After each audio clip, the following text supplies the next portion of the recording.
guys, Hannah here for another Mini Zentangle session. Today is week 2, day 3. The materials we need today are a black fine liner pen, and if you don't have one, a black biro or a gel pen, a black pencil, an earbud, and a square of card.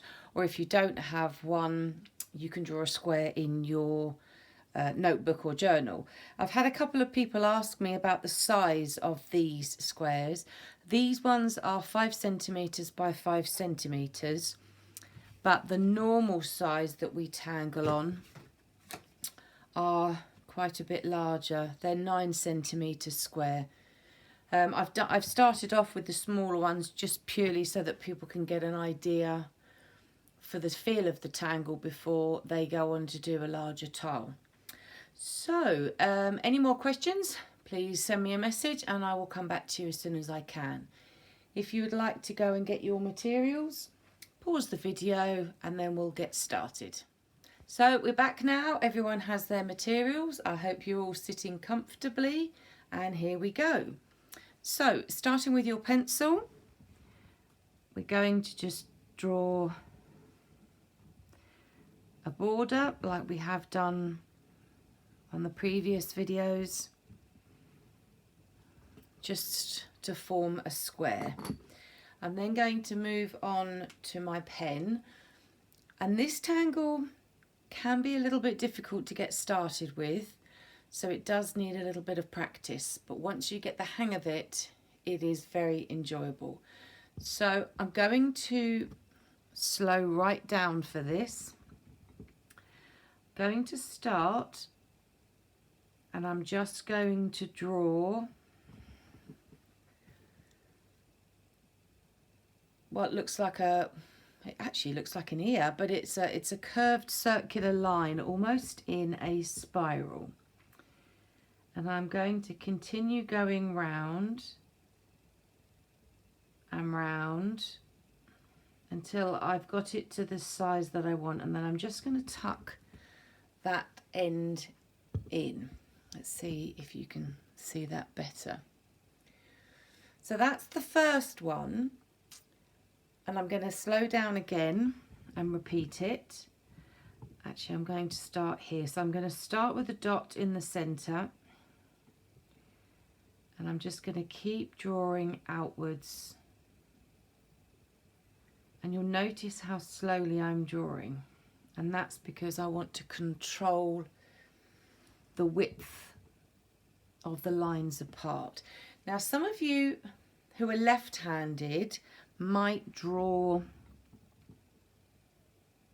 the other way, and that's fine. Whichever way you feel is the most comfortable. And some of you that might struggle with this, you might actually find that drawing from the outside in is easier for you, and then just go back and finish that tail off. So it's entirely up to you how you do it, but if you can keep the lines evenly spaced apart, and when you meet a line that you've already drawn, I'm going to imagine that I'm drawing behind it, and again behind it. So it actually looks like that was the first one that I drew.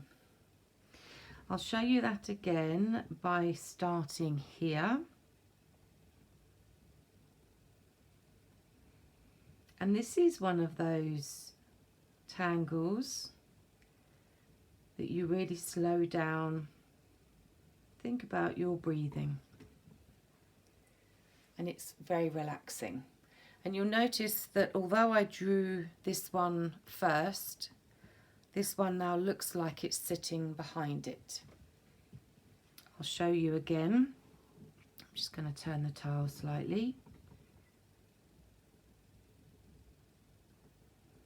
So when I get to here, I've actually got two in front of me, so I've got to imagine where it would come out, and then I meet another one,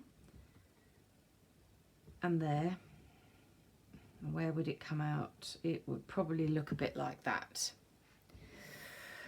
And I probably should finish off doing this one as well.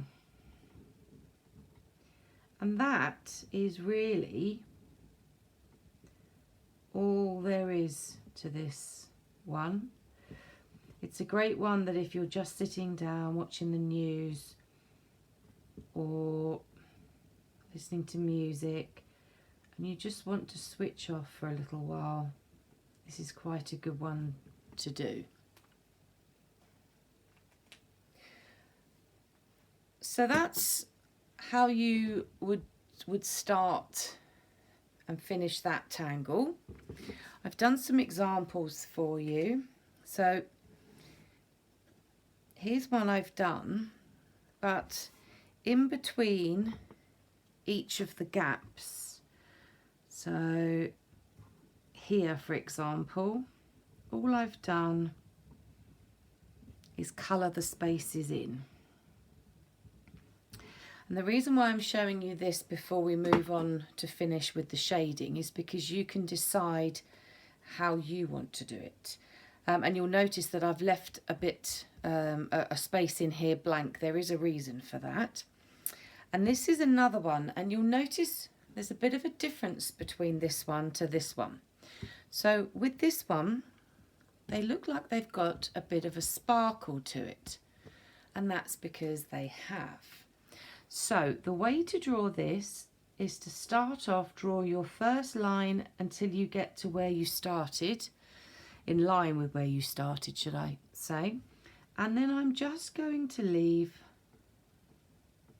a tiny gap. And then I'm going to go back around again, leave a tiny gap. And then this time I'm going to take it all the way around. Oh, I had a bit of a wobble there. And you'll notice, if you can see that, that gap there just makes it look like it's a sparkle.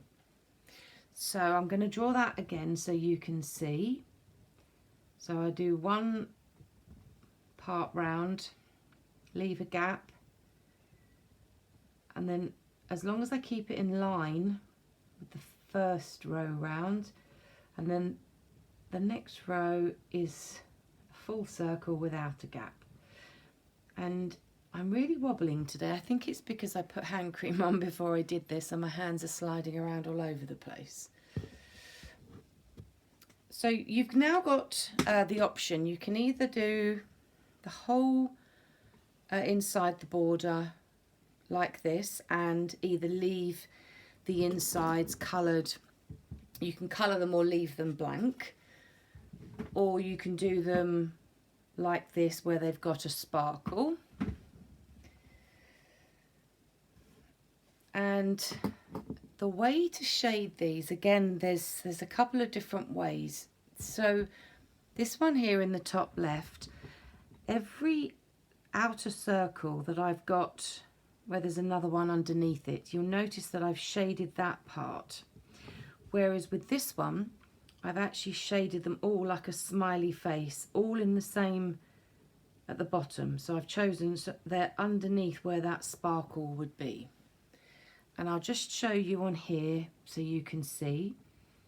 So for this one here, it almost sits on top of that one. So I would put some pencil line underneath.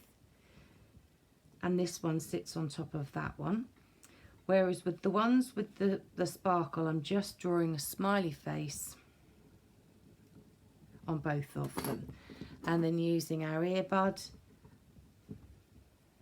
just going to shade. And I'm not doing anything, I'm not doing circular movements here. I'm just following exactly the way that the smiley face would go. And the same underneath here.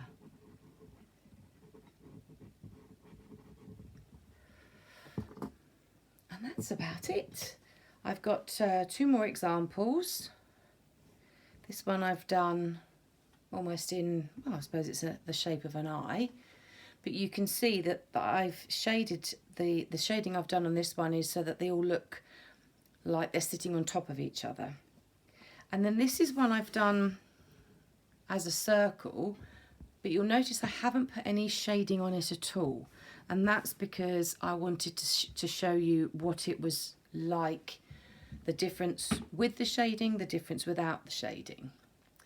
And then this one shows the difference without having the bits coloured in between. Well, that's me done for today. I hope you've enjoyed it. I look forward to seeing the tangles you've done. And please join me tomorrow for day 4. Bye for now.